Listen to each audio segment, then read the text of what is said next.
Day, everyone. We're at a pivotal moment in history. Artificial intelligence isn't just another technological advancement, it's a transformative force reshaping every facet of our lives. Like the agricultural or industrial revolutions, AI promises unprecedented productivity, but also brings challenges we must address head on. Artificial intelligence has emerged as a force unlike anything we've seen before. It's not just a new technology, it's an evolutionary leap in how we interact with information, make decisions, and organize our economies and societies. And like any major leap in history, it carries both immense opportunity and considerable risk. In my experience studying systems and cycles, I've seen how new forces, when misunderstood or mismanaged, create both productivity gains and structural imbalances. AI is no different. It amplifies our ability to solve problems, but also magnifies our ability to make mistakes at scale. What's critical to understand is that AI doesn't think, it calculates. It doesn't understand intent or values. It optimizes outcomes based on parameters we define. And therein lies the paradox. While AI is highly efficient, it is not wise. Human judgment is still needed to set the goals, ask the right questions, and interpret the answers. The productivity benefits are undeniable. Businesses are becoming leaner, decisions are being made faster, and tasks that once required dozens of people can now be completed with just a few lines of code and a good model. This could unlock trillions in value over the coming decades, but it will also challenge the very foundation of how we value human labor. Historically, when new technologies replaced labor, whether it was the cotton gin, the steam engine, or the assembly line, we eventually created new industries and new types of jobs. But AI is different because it's cognitive. It's not just taking over physical tasks, it's moving into thinking roles, writing, designing, diagnosing, analyzing. That shifts the balance in a fundamental way. If we're honest, the wealth generated from AI is unlikely to be evenly distributed. The lion's share will go to those who own the algorithms, the data, and the infrastructure. And if left unchecked, this will exacerbate economic inequality, concentrating power in fewer and fewer hands. When systems get out of balance like this, historically, they break, often through conflict, either social or economic. Another major risk is the speed of adoption relative to our ability to govern it. AI is evolving faster than our regulatory frameworks. That's dangerous. It means we're unleashing immense power into the world without having collectively agreed on the principles that should govern its use. Imagine giving nuclear energy to a society with no energy policy.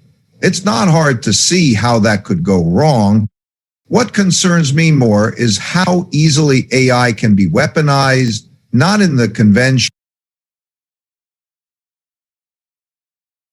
military sense alone, but socially and politically. We already live in a world of information bubbles and algorithmic echo chambers. AI could reinforce these divides, making it harder for people to agree on basic facts, let alone collaborate on solutions. That's a recipe for societal fragmentation. We must also be careful about our relationship with truth and data. AI is incredibly good at pattern recognition, but it's not great at causal reasoning. It can tell you what happened and even what might happen next, but not necessarily why. If we stop asking why, we lose the most important part of thinking. I often say, to understand what's coming, look at what's happened before. Every time a new technology changed the game, we saw a cycle: innovation, disruption, concentration of power, pushback. Right now, we're in the early stages of this arc. We have to decide, will we manage AI as a tool to enhance human potential, or will we let it reshape us in ways we don't control or even understand? What we need is thoughtful evolution, not reactive revolution. That means education systems must change, not just to teach AI, but to teach human judgment, ethics, systems thinking, and emotional intelligence, the things machines don't do well. It also means we need smart regulation, not to restrict innovation, but to channel it toward collective benefit. Ultimately, AI is a mirror. It reflects our choices, our values, and our structures. If we feed it short-term incentives, biased data, or unchecked ambition, it will give us outcomes that mirror those inputs. But if we approach it with wisdom, humility, and long-term thinking, it could be one of the greatest forces for human advancement we've ever known. So we must decide, will we be the architects of AI's impact or its subjects? That's not a question for engineers alone. It's a question for all of us. Deep understanding is the cornerstone of effective decision-making. It's not about knowing more facts, but about grasping the underlying mechanics of how things work. In my experience, the most successful individuals and organizations are those that seek to understand the principles governing the systems they operate in. At Bridgewater Associates, we emphasize the importance of understanding cause and effect relationships. By analyzing patterns and cycles, we aim to predict outcomes more accurately. This approach wasn't limited to financial markets. It extended to our internal processes and culture. We believe that by understanding the root causes of problems, we could design better solutions. One of the key lessons I've learned is that mistakes are valuable learning opportunities. When we encounter a problem, it's essential to diagnose it thoroughly, understand its origins, and reflect on it. This process leads to progress. By embracing our errors and learning from them, we can improve our decision-making over time. Another critical aspect of deep understanding is the willingness to seek diverse perspectives. By engaging with individuals who have different viewpoints, we challenge our assumptions and broaden our understanding. This practice helps us avoid blind spots and make more informed decisions. In today's rapidly changing world, the ability to adapt is crucial. Deep understanding enables us to anticipate changes, assess risks, and respond effectively.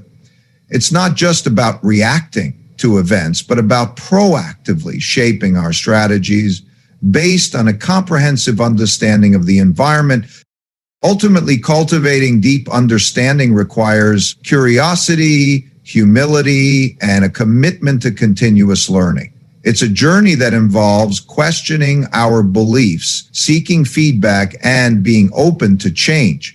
By prioritizing deep understanding, we position ourselves to navigate complexity and achieve meaningful success. Artificial intelligence is transforming our world at an extraordinary pace.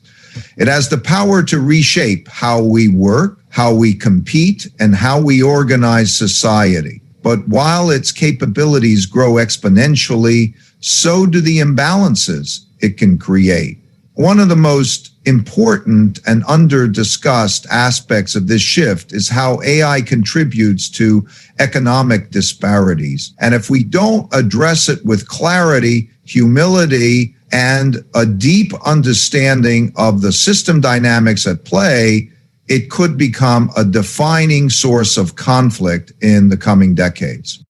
Throughout history, technological revolutions have always produced winners and losers. Those who harness new tools early tend to benefit disproportionately, while those who lag behind often suffer economic displacement. The printing press, the steam engine, electricity, the internet, they all followed this same pattern. What is different now is the scale and speed. AI isn't just changing one industry or one kind of labor. It is permeating every layer of economic activity, from physical labor to cognitive decision-making. The organizations and individuals that are ahead in the AI race are pulling away at an accelerating rate. They have access to better data, better tools, and increasingly better talent. This compounds their advantage. In economic terms, it's a positive feedback loop. More data improves the model, which increases efficiency, which generates more profit, which allows more investment in better technology, and so on. The gap widens with each turn of the cycle. At the same time, workers in traditional roles, especially those involving predictable, repetitive tasks, are being left behind. These jobs are disappearing, or their wages are being compressed as automation takes over. And it's not just factory workers or drivers. AI is beginning to replace roles in accounting, journalism, customer service, and even software development. People whose livelihoods depended on skills that took years to acquire are suddenly finding that those skills are less valued or even obsolete. This is where economic disparity begins to turn into economic instability. When a large segment of the population feels that the system is no longer working for them, it begins to fray the social fabric. Historically, when productivity gains outpace the equitable distribution of those gains, you see a rise in populism, political extremism, and social unrest. This is not speculation, it's pattern recognition. We've seen it before. Another key issue is capital ownership. The benefits of AI flow primarily to those who own the capital, data, infrastructure, algorithms, platforms, not to those who provide labor. If you think about the classic equation in economics where income equals labor plus capital, what's happening now is that labor's share is shrinking and capital's share is growing. This leads to a concentration of wealth and power that is both unprecedented and unsustainable. Complicating this further is the global nature of AI. Companies that dominate the AI space are no longer just national actors. They are global platforms with influence across borders. This weakens the power of individual governments to regulate them effectively and protect their own labor markets. Traditional tools of policy, like taxation or minimum wage laws, begin to lose their efficacy in a borderless digital economy. Education and reskilling are often presented as solutions, and they are important, but they are not enough by themselves. Not everyone can become a data scientist or an AI engineer. The pace of change is faster than the ability of most institutions to adapt. What we need is not just reskilling, but a fundamental rethinking of how we value and compensate different kinds of human contributions. That requires new systems thinking. We need to design policies that recognize the value of work beyond market efficiency. We need safety nets that are proactive rather than reactive. We need new mechanisms for wealth redistribution that are fair, transparent, and sustainable, not as charity, but as a strategic investment in societal stability. We also need to address the information asymmetry that exists between those who create AI systems and the people affected by them. Right now, the average citizen has little understanding of how these systems operate, and even less power to influence them. That creates a democratic deficit. Decisions that shape people's economic futures are increasingly being made by algorithms they didn't build and can't audit. That is a recipe for mistrust. The deeper challenge is cultural. We live in a society that has historically rewarded short-term gains and individual achievement, but managing the impact of AI on economic disparity will require long-term thinking and collective action. It will require a shift from maximizing immediate returns to maximizing long-term sustainability. That doesn't mean being anti-business or anti-technology. It means designing incentives that align profit with public good. There is no single solution, and there is no going back. AI is here to stay, but the way we manage its integration into our economic systems will determine whether it becomes a force for widespread prosperity or a catalyst for deeper inequality. Like any powerful tool, it can build or it can destroy. It all depends on the hands that wield it and the principles that guide them. We are standing at a critical inflection point. The decisions we make in the next few years will shape not just who benefits from AI, but whether the system itself remains stable. If we act with foresight, fairness, and a commitment to balance, we can navigate this transition. If we don't, we risk repeating the cycles of history that have brought decline after great innovation. The choice is ours. We've seen this before. A powerful new technology emerges, excitement builds, capital floods in, and asset prices soar. But behind the euphoria, fundamentals often take a backseat. The market begins to price in potential, not performance. That is when bubbles form. Today, we are seeing signs that the explosion of interest and investment in artificial intelligence could be setting the stage for the next major market bubble. To be clear, AI is real. It is transformative. It will change how economies function and how societies operate. But just because something is important does not mean its value is infinite. When markets extrapolate exponential growth indefinitely without factoring in practical limits or adoption curves, they disconnect from reality. And whenever price exceeds intrinsic value for a sustained period, corrections become inevitable.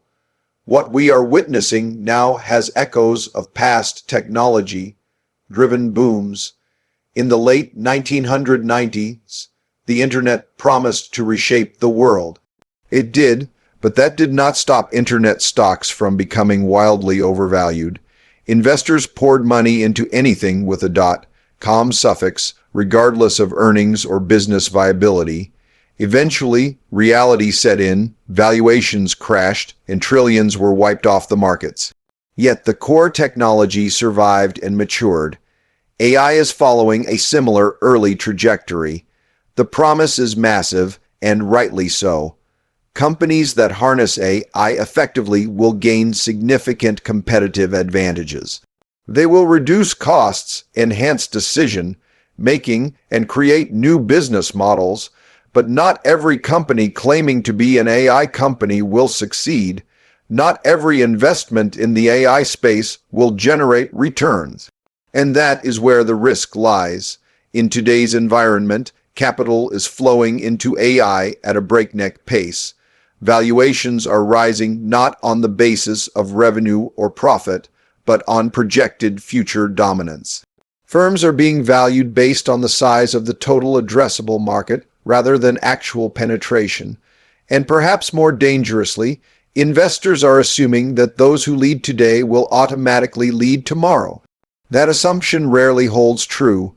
The history of technology is filled with examples of early winners losing their edge. Being first to mark, it is not the same as being the best. Markets reward adaptability and execution over time, not just innovation. But when speculation takes hold, those nuances are often ignored. There's also the issue of concentration. A handful of mega-cap firms are capturing the lion's share of AI-driven gains. Their stock prices are being buoyed not just by current performance, but by expectations of future monopoly, like status. This creates a feedback loop. Rising stock prices attract more investment, which raises prices further, and so on. Eventually, the price reflects perfection. And when anything falls short of that perfection, the correction can be swift and brutal. We must also consider the impact of narratives. Markets are not just moved by data, but by stories. The story around AI is compelling and well packaged. It promises efficiency, growth, and disruption. But stories have a tendency to oversimplify. They make the complex seem inevitable. When investors buy into the narrative more than the underlying numbers, Bubbles form the macro environment adds another layer of complexity. Interest rates, inflation expectations, and liquidity conditions influence how much risk investors are willing to take. In a low-rate world, future earnings become more valuable today, which can justify higher valuations. But if rates rise or liquidity tightens, that justification weakens. Markets that have priced in decades of perfect growth can unravel quickly under changing financial conditions. It is also important to recognize the psychological component. FOMO, fear of missing out, is a powerful driver. Investors see others making money, and they don't want to be left behind. This leads to herd behavior.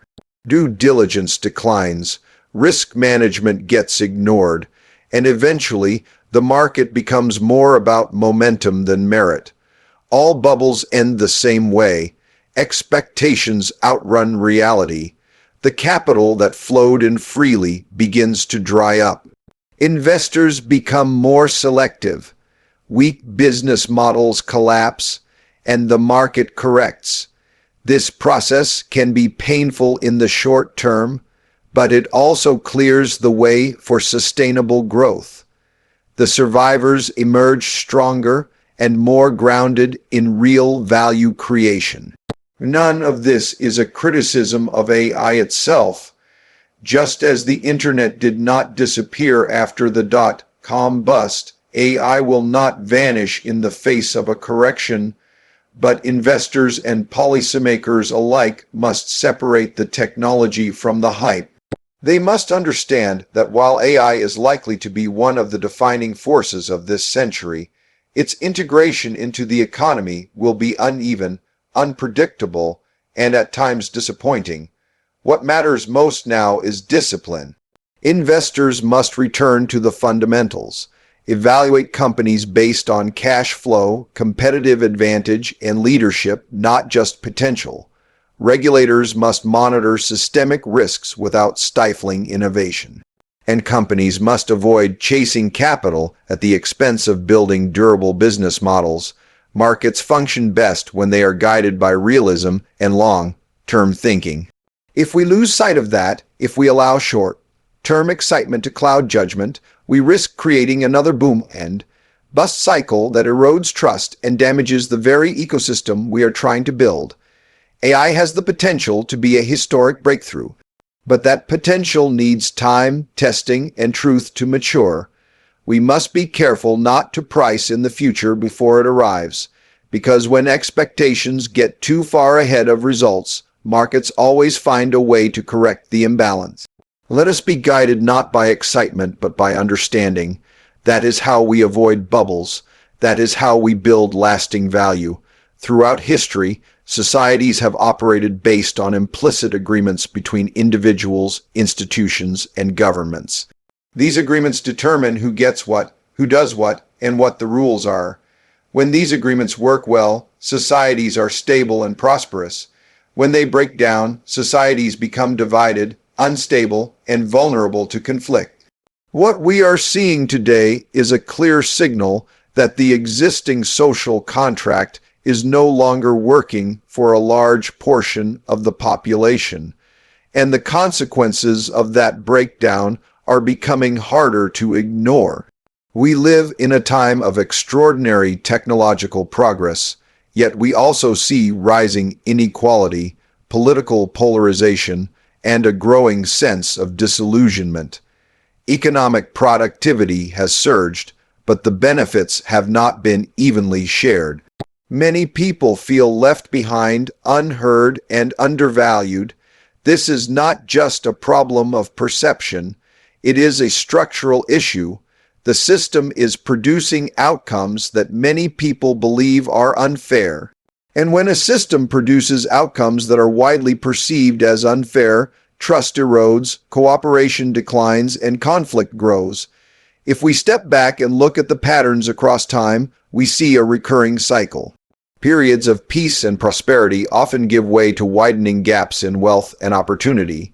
As those gaps grow, tensions rise, Eventually, if nothing changes, the system hits a breaking point.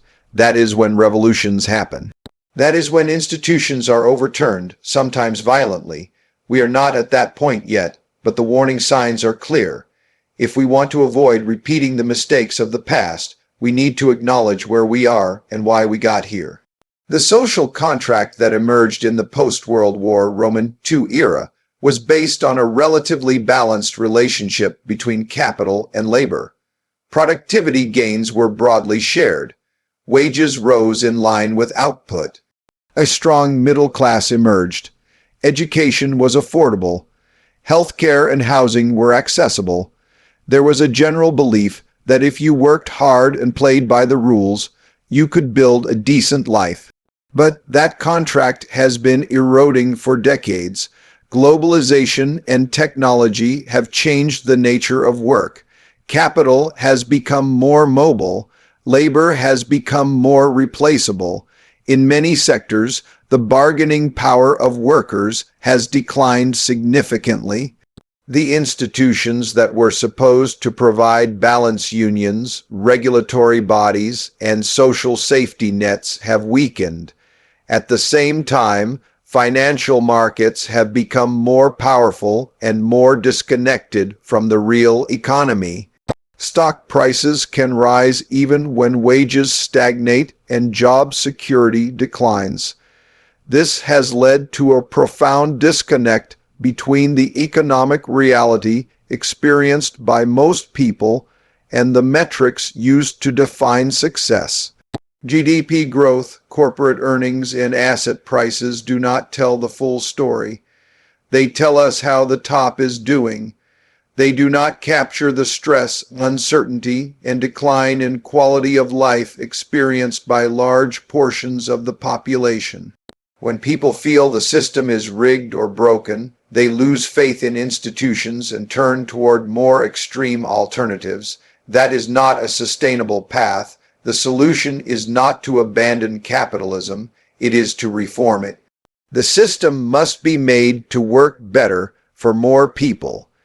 That means creating a new social contract, one that reflects the realities of the modern world and the values we want to uphold. This contract must balance efficiency with equity. It must reward innovation and entrepreneurship while ensuring that everyone has a fair shot at opportunity and security. Education must be at the center of this new contract. In a world where technology is constantly reshaping the job market, people need access to lifelong learning, not just a degree at the beginning of their career. We need to invest in skills that are durable, not just technical abilities, but also critical thinking, emotional intelligence, and adaptability. These are the qualities that will define success in the decades to come. Healthcare and housing must be treated as basic needs, not speculative assets. The goal should not be to make everything free, but to ensure that essential services are available and affordable for everyone. That is not just morally right, it is economically sound. A healthy, secure population is more productive, more innovative, and more cooperative. Tax and fiscal policy must be rethought. The current system often rewards capital over labor, speculation over long-term investment. That leads to distortions that benefit a few at the expense of the many. We need policies that incentivize sustainable value creation and discourage rent-seeking behavior. The goal is not to punish success, but to ensure that success is built on real contributions to society. Finally, leadership matters. We need leaders in business, government, and civil society who understand the importance of balance, who recognize that long-term success depends on shared prosperity, not just individual gain. Leadership that is grounded in humility, wisdom, and a commitment to the common good is essential if we are to rebuild trust and cohesion. The world is changing. The old rules no longer apply. If we cling to outdated models, we will only deepen the divides and accelerate the breakdown. But if we are willing to confront reality, to learn from history, and to design new systems based on principle and practicality, we can build a better future. The time to act is now. The decisions we make today will determine whether the next chapter is one of renewal or decline. Let's choose wisely. In conclusion, AI offers immense opportunities, but only if we approach it with caution, understanding, and a commitment to equity. By proactively addressing its challenges, we can harness AI potential to create a more prosperous and inclusive future for all.